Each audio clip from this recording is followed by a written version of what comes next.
Pemirsa para pecinta ulama, kembali lagi di video kali ini untuk mengulas cerita atau hikayat ulama yang tersohor di Nusantara. Hikayat kali ini tentang ulama Kalimantan di Sumatera.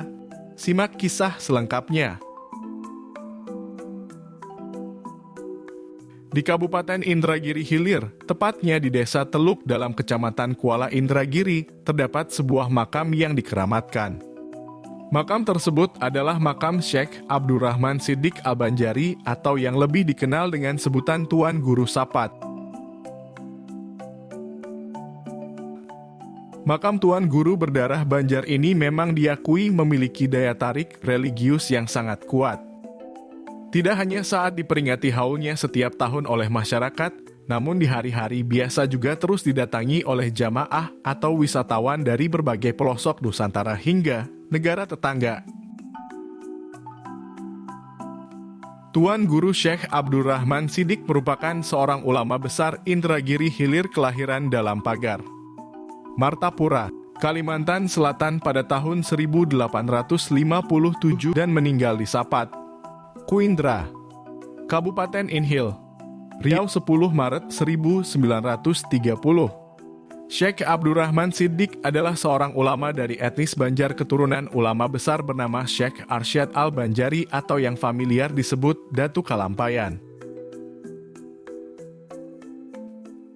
Ulama yang akrab dengan sebutan Datu Sapat ini sudah dikenal bahkan sampai di Mekah.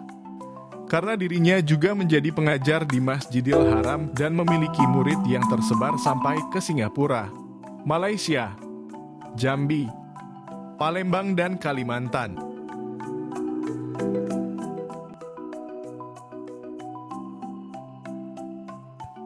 Tuan Guru Sapat sudah menetap di Sapat, Kecamatan Kuindra, Inhil sejak sekitar tahun 1890 hingga wafat. Saat berziarah mengunjungi makam Syekh Abdurrahman Siddiq, Tuan Guru Sapat ini terasa sekali nuansa religinya. Bangunannya biasa saja dan dikelilingi kawasan yang relatif sepi. Namun jika kita tahu sejarah dan nama besar dari Datu Sapat, tentunya akan sangat bernilai bisa mengunjungi bukti sejarah ulama besar di kerajaan Indragiri tersebut. Berbagai macam maksud dan latar belakang oleh pengunjung yang datang ke pusara Darussapat. Seperti ada yang berziarah untuk mendoakan, bertawasul berkah sehingga tempat ini dipercaya mampu menjembatani peziarah yang menginginkan sesuatu dan berziarah untuk melepaskan sebuah nazar. Berkunjung ke makam ini tidaklah begitu sulit. Dari pusat kota Tembilahan kita menuju pelabuhan RSUD. Kemudian dari tempat ini kita menaiki perahu motor.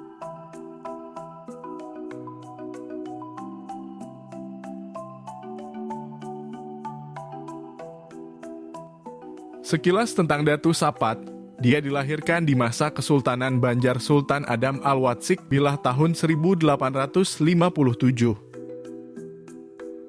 Sewaktu berusia 3 bulan, ibundanya meninggal dunia.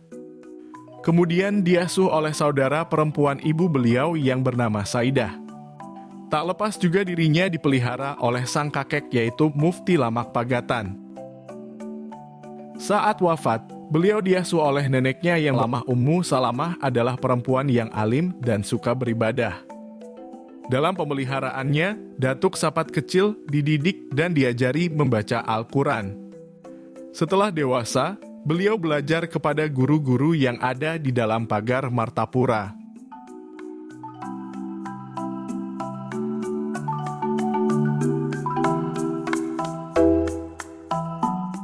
Kemudian setelah sekian lama belajar di dalam pagar Martapura, beliau ingin meneruskan belajar ilmu ke Tanah Suci Makkah. Namun karena terkendala biaya, Datu Sapat rela lelah berdagang untuk mengumpulkan modal tuntut ilmu ke Makkah. Beliau berdagang emas, perak, hingga permata sampai keluar daerah. Seperti Pulau Bangka, Sumatera Selatan, Padang, Sumatera Barat, dan daerah lainnya. Kurang lebih 5 tahun pulang pergi berdagang dan beliau berhasil mendapat keuntungan yang lumayan. Akhirnya beliau pada tahun 1887 berangkat menuju Tanah Suci Makkah. Menurut riwayat lainnya, Datu Sapat ternyata belajar di Makkah sezaman dengan ulama-ulama besar Nusantara lainnya.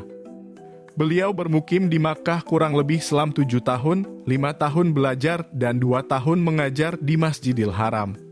Tahun 1894, Datu Sapat pulang ke Indonesia bersama kawan yang bernama Syekh Ahmad Khatib Minangkabau. Setelah sampai di Batavia atau Jakarta saat itu, beliau berdua berpisah ke daerah masing-masing. Kedatangan Datu Sapat di kampung halaman di Martapura mendapat sambutan meriah dari kalangan masyarakat. Beliau pun menetap di Martapura selama hampir 1 tahun. Kemudian sekeluarga pindah ke daerah Sapat di Sumatera. Daerah Sapat berada di bawah Kerajaan Indragiri. Di daerah inilah dirinya membuka lahan pertanian dan perkebunan serta irigasi untuk perairan sawah. Banyak orang yang berpindah ke kampung ini dan akhirnya ramailah daerah Sapat dengan penduduk.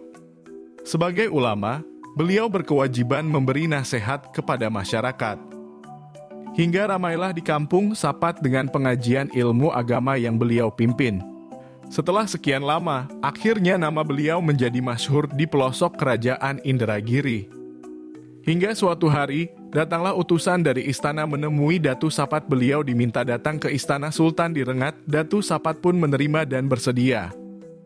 Kedatangan beliau disambut dengan rasa persaudaraan oleh Sultan Mahmud Syah. Dalam pertemuan ini, ternyata sang Sultan bermohon agar menjadi mufti di kerajaan Indragiri.